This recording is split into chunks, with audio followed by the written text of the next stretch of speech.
So I want to start by thanking you.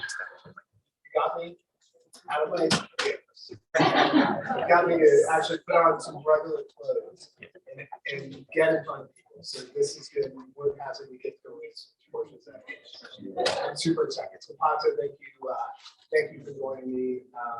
And Brandon, and your crew.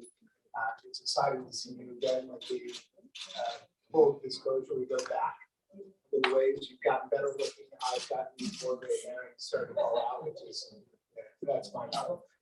But maybe we start with the basics. Like, let's talk about your journey. You spent quite a bit of time at Yahoo. You went from Yahoo to Farmers. You went to the competitive Premier, Steelhouse for a while. Then went to Hulu and had a number of very important roles there. Most recently, joined Discovery. Love to understand that journey, like how you approached it when you were over that time. Did you see yourself eventually where you sit today? We are too. This is very cool. Friend. This is great. Exactly what I wanted to get the roof of your spit. So, thanks for having me. To answer your question, it was not deliberate at all. And I think part of it is just honestly being lucky and having been in the right places at the right time. I was at Yahoo for a long time, and then I went to insurance, and it was like, right? And the honest truth is, like, I don't really know, other than I wanted to try a different industry and focus on digital sales, which was for farmers. I think that's kind of getting up there. So that after I went to the ad tech firm and the Hulu opportunity presented itself, I never even considered going to the entertainment industry. It was never a thought. But there was a set of skills that I had about customer acquisition that Hulu happened to need, and so that was the match. So when I got there, I then had a chance to do a little bit more and work with different teams, and it turned out to be an incredible experience, just an incredible experience from a professional perspective. We built friendships with people who are there, and the reason why I left Hulu is because I joined Hulu in 2016 and we had about 11 million subscribers and it wasn't really going anywhere. By the time we left, or I left, that number was over 40 million. And this is not to say that I did it all at all, but the point being, it was a different company. It was a company that was not fully owned and operated by Disney. So the culture, the momentum, what it was solving for was different. And I wanted to get back to those roots of trying to get something smaller and see if you could do it again and kind of build. So when I look back, I think about my experiences at Yahoo and Farmers, and what I didn't realize at the time is that I kind of like these places where you have a wide margin of error, where you're not following someone else's playbook, excuse me, but you get to build and learn, unfortunately, maybe through your mistakes, but that's the way that you need to learn. So. Well, it's a good segue to dance. I was thinking about this, like you go from Hulu, you go to Discovery, you essentially, I think the role didn't exist before you went into it. Like how did you approach it? What were some of the things you faced, opportunities, obstacles, and just your approach? Like you go in, it's almost been a year now. How did you go about assuming this? So I joined Discovery almost exactly a year ago. They had launched a new service, Discovery Plus, 2 months prior, and it was doing really well by all metrics. But as a company, it's a linear company in its heritage that was trying to figure out what streaming looked like. So back to the bringing in a set of experiences, that was my gift, right? We can get to what my dad was as well. To answer your question specifically, it was 3 things. First and foremost was process and team structure. There is so much value in those details of understanding how you look at a metric and how you look at a certain part of the business and driving to a specific process, because when you do it right, it actually sets you free to be creative versus like throwing a million things to the wall. It's like, I'm not really sure which one stuck, so which way I'll again. So that was number 1. Number 2 was really building a bridge between the linear side of the business and the streaming side of the business. Because look, the linear side of the business is literally what's paying for the paychecks right now And we need that to continue for as long as possible. And it is an extremely important part of the business, and we want to continue to nurture it. But at the same time, the industry is changing. And the reason why we even have Discovery Plus is to follow our consumers. So we have to figure out the balance between how you invest in the future versus how much you protect on what we've built over the last 30 years. And it's not easy, right? Because you talk to the people on the linear side, and there can be a little bit of like the what about us? And the truth is, like, what do you mean what about us? You are what the reason why we are here. There's an extremely important piece there. And so building that relationship where it's a mutual respect, I think, is very important. And the third part was purely from a marketing perspective, really refining what we felt our brand stood for, and then taking some strengths and having fun with it. And I think we were able to do that. So far, so good. Our last reported number was around 20 million subscribers. So we've been able to grow. And it's just been so much fun to be a part of that. That's good. That's good. Yeah, the other thing I wanted to ask you about, you and I both joined our companies at a point where we were locked down in this global pandemic. We're both working. Like, I'm always so intrigued by like how leaders approach that. Like, you run a global team. I run like the Americas, very, very different situation. But I'd love your thinking. What were the learnings? How did you think about bringing the team together and getting people aligned around the vision of where you It sucked, is the short answer. Look, what I realized is that you have to be very intentional in building those relationships, especially when you're not face to face. And so the way that looks like is my first intro meeting with everyone, I made it a point, I didn't want to talk about business at all. I just literally wanted to learn more about the people I was going to be working with. And I don't care if it was directs or peers or whomever, I just want to know who you are. Which to me is really important, just as the way that I operate. I tend to operate better with what I consider friends. So that was number one. Number two is in our catch-ups, in our meetings and everything, take the time to just ask how people are doing. Like, it's so, like, Zoom has this weird things like I need to be productive. Like, it's 9:02. We just missed 2 minutes of like 2 pages. I'm like, what minutes? Like, if you're in a room, in a meeting, you would have a normal conversation and then get into it. Like, what is this about Zoom that all of a sudden it's like almost like a doctor's appointment? It just makes no sense. So that was a very deliberate part of how I approached it.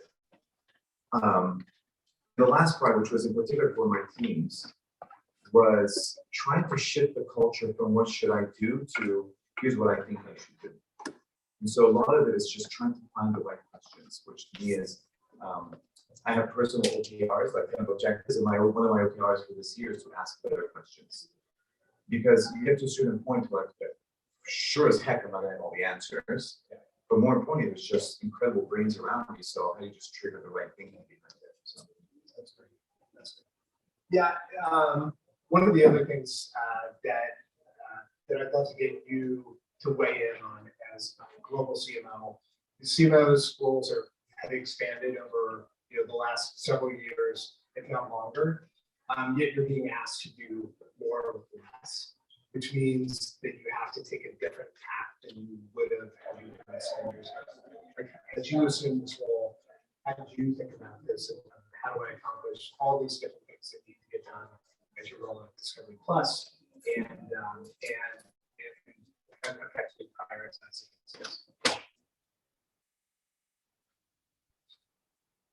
I don't know that it's more with less as much as it's more with different, to be honest with you. I mean, the fact of the matter is there's so many things that have changed over the last 10 years, just from the tech perspective, that make everyone's job maybe a little bit easier. And so it's like, okay, what do I refill that amount of time? So for at least us at Discover, the way that we've been thinking about it is, there is a million of things that we could do. How do you focus on the 10 or so, where there requires, and I call it an organic inflection point, right? Like, we all sit in meetings and we kind of go over last week's data, and we're all experts at observing. But how do we become experts at inflecting, right? So understanding what those inflection points are and then putting pressure on those inflection points is where I think we can add value. Because everything else just, at some point it becomes routine. You come in, you send an email, you check it on this campaign. But routine doesn't build a business. Routine at best maintains the business, and especially when you're in an industry where it is changing literally as we speak, you have to continuously look for those inflection points. Yeah. No, I love that. To play off of that, as you have entered a highly competitive environment, streaming boards, all these things that are taking place. Like, how does Discovery approach that? How do you think about it from differentiating the brand and the offering? How do you think about it from an audience perspective? How do you think about it from just a KPI perspective that may be different than some of the times? So this has been one of the more fun things that we got to do with Discovery, because look, our content is objectively different than most other streaming services, right? Most other streaming services focus on scripted shows, and Discovery Plus focuses primarily on unscripted and reality type shows. So first thing was, I'm not competing against you. I have a service that I think is different and can fit the need of a specific segment, right? We know that subscribers will have anywhere between 3 and 5, some cases higher number of services. So our job is not necessarily to be the number one or the only. Our job is to be in that top 3. And so that's number one. So then how do we do it? And then that is about really being clear about what we offer and what we don't. So we went through an entire exercise of our brand promise. And the essence of it is that we are people-powered stories. And we consider our brand to be around just full of life, right? Which is amazing, not just because it sounds fun, but because it also tells you what you're not, right? And so I don't need to go and compete with everyone else and everything else, because I'm not going to win. But I'm going to compete around the things that I feel I'm confident that we can carve out. And so in the new campaigns that we put out, it's been all about those pieces. And the other thing about our content, which honestly at first was a little bit like, do we talk about this or not? It's like when you go to a party and somebody asks you what you watch, like, I watch The Handmaid's Tale, or I watch the whatever, right? You're like, fix it out all day long. I'm like, no, you don't say that, right? But people watch a crap load of that stuff because it fills a part of what they need. And so rather than just shy away from it, just embrace it and be like, actually, this is great. It's good for your soul. It's good for your day. It's good for whatever. Watch it, enjoy it, right? So we're having fun with that. We're kind of taking it for a spin, and basically say, like, this is something that you should enjoy. Maybe you don't want to talk about it at a dinner party, but it's all good. It's fun content. How so I'm gonna throw a zinger at you, but I know you can answer this. Like, how do you approach it from an audience perspective? You think about cord cutters and like how has Discovery looked at this from an audience and acquisition? If that makes sense. Mm-hmm. So we try to look at it mainly from a psychographic perspective first. So what does this person look like? Is it a male or a female? How old? And by the way, by how old, I don't mean like 35 to 54. I mean like 36, right? What does she do on an average day? Like I would love to, you try to imagine exactly what this person looks like to the best that we can, and then build our eventual media plan around that type of audience. And so then you can double click like, okay, if she is 36, how do I target her in certain media? How do I target her in other media? If she is a professional, what type of day partying do I do? If she is a cord cutter or never, how do I reach her, right? But the primary thing is just who are you as a person, right? And obviously I'm oversimplifying because there's not one persona, there's multiple personas. There's the people who come and consume multiple hours per day. And then there's the people who come once a week on a Saturday and just consume 4 hours. So our job is to find out who they are, what they look like, and what is it about our service that kind of keeps them coming back for more.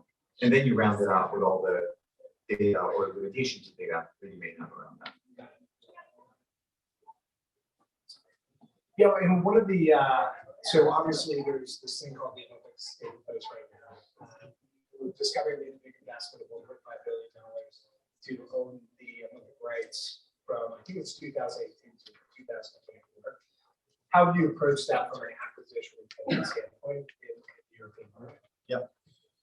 So the Olympics has been really interesting for us because what people don't fully realize is that while we have the exclusive rights on the streaming side, in many markets in Europe and EMEA, there's just governmental rules that you have to have free to air content. And so it's not as much about like, come watch the Olympics on Discovery Plus, as much as come watch every moment of the Olympics on Discovery Plus, right? So you have to, again, fine tune your message, be authentic, and bring in the right audiences. And by the way, in the Winter Olympics, guess what? The Nordics, all in, right? Spain, not so much, right? But that's okay. It is. So that's kind of point number one, on making sure that our message is authentic and impactful of going after that audience. But part two is Olympics is, and this actually all goes to the Olympic. Olympics will bring people in. Olympics will not keep people in. And what a lot of platforms are struggling with today, if maybe not by the numbers, but if you kind of look aside, is there's so much focus on customer acquisition. But if you're losing half of them every month, you're treading water at best, right? So Olympics for us is a great way to bring people in. Our job is to make sure that we expose them to the rest of the content that is on the platform so that on February 20th, they're not going to cancel. They're like, oh, I didn't know that I can watch whatever else I can watch here. I'll stick around for a little bit longer. The bigger point is sports and non-sports. You can see that a lot of services today are putting a ton of emphasis on massive releases, and by massive, I mean in content production costs, I mean in marketing costs. But the truth is, that's not a scalable business if you don't keep those subscribers, because you can only amortize those costs against the number of subscribers that you have. So if you bring people in and they watch movie X or series B, and then they leave, economically, you're not going to scale that business. That's where we feel really good. Our content, and deliberately, we market ourselves more as a platform than a series of hits, because we want you to come in to enjoy the whole buffet, right? Even if, yes, we'll bring you in with Fixer Upper or with Love Off the Grid or whatever the new show is. There you go. Thank you. Like those are all great, but if you come in and only watch that, we haven't served you as a consumer. We definitely haven't served us as a business. So that's great. Along those lines, you rolled out a global campaign, the Streaming Home Hub. And how long have you been there with that? 3 months. 3 months. So that had to be interesting. I'd love for you to talk a little bit about when you come into it. I'm sure that had been work for a while. You know, how did you look at the objectives behind this, and then any insights on the success of rolling out that first with I'm sure there's many campaigns like that. Yeah. So it was actually really fun. When I got there, like the first campaign that Discovery Plus had, I don't remember the exact tagline, but it was like something along the line of like everything you love in one place. Like, but is it really? Right? And also, like there's 3 words that keep going back in my head is it relevant, is it unique, and is it impactful? Everything you love in one place is none of those, right? Absolutely none of those. It means nothing in terms of like what you get from us versus what you get from someone else. So that was point number 1. And we saw it in our brand metrics. So like there was no differentiation from a marketing perspective. So we challenged ourselves internally with the creative team to say, look, what is it that we want to stand for? So before we got to the creative, like, oh shit, we need to go through a whole brand positioning exercise. All right, well, let's go do that. We came back with like, okay, people power stories, and we're full of life. Awesome. And we're great in these type of contexts. Are we getting kicked off? No, just like Okay, because I only have about 45 more minutes. I've got 5 minutes. So part 2 is then that manifested in the streaming home model, because that gave us permission to own documentaries, true crime, like the categories that we actually feel we were really good at. Campaign number 1 came in, it did its job, it didn't do as great a job. So then we went back and did campaign number 2, or creative versioning number 2, and we just got some of the data yesterday. I'm like, all right, this is starting to move the needle. So it's a journey, but it's a lot of fun. Yeah. And one of the things I want to, you can hold on to, because I could ask you a bunch of questions. That's probably not very everything. Are there questions that of course? Hi. So my name's Ashley. I work at Edelman with media staff, and I've actually just moved to London. So I've seen some of your sweet offenses. discovery class over in the UK. They've been really, really smart. And one of the things I've noticed is that really leaning in on shows like 90 Day Fiancé with spin-offs and talk shows based around it, and you kind of leaned in on that. You kind of touched on that, but how intentional was that decision to not kind of try and elevate necessarily and push everybody towards something else, but to kind of lean in on what your brand was known for? It reminds me a little bit of how print has kind of moved to digital, like with magazines. And so the printing is like, what's happening to us? We're supposed to be online. Why are we all online now? But what you said about trying to stay true to that, to what print was, to what television is, was that a real part of the process for you? For once, the answer is actually yes, but sometimes I lie. But yes, it was very deliberate, very, very deliberate. I have to say one of the more fun things that we were able to do is that clarity of who we are and who we're not is probably one of the most liberating things that you can have as a marketer. So yeah.